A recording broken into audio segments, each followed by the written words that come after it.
ทิ้งฉันไว้ลำพังอย่าขังฉันไว้คนเดียวอย่าปล่อยให้ฉันต้องทุกข์ทนจมอยู่กับตัวเองเพราะฉันก็มีน้ำตาอ่อนแอไม่แพ้กว่าใครแต่กลับต้องเก็บเอาไว้ในใจ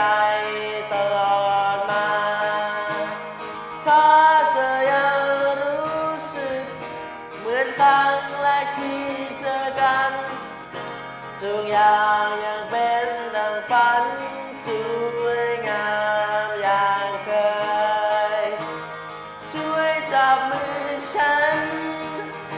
แล้วมองตาฉันให้นานโอบกอดกันเหมือนวันนั้น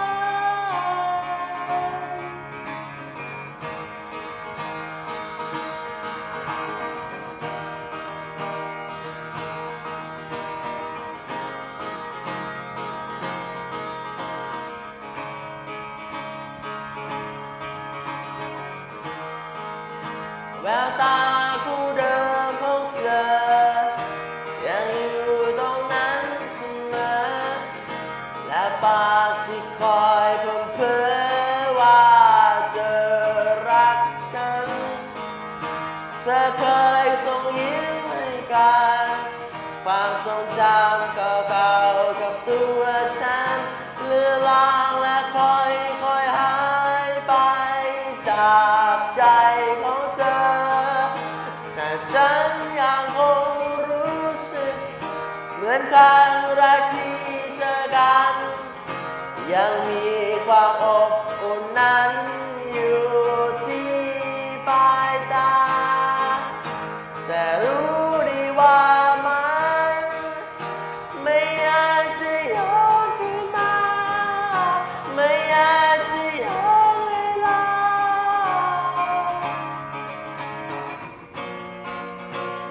ขอเธอไว้อย่า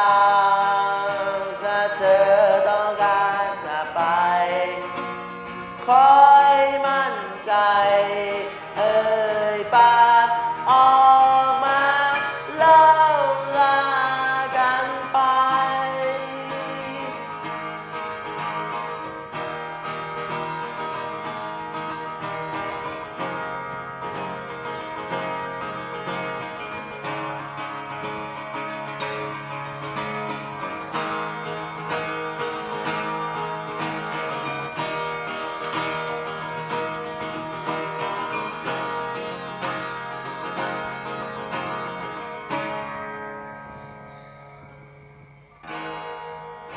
เรื่องราวที่เรานั้นมีจะเก็บเธอไว้อย่างดีถ้าหากว่าต่อจากนี้เป็นเพียงแค่ฝันก็คง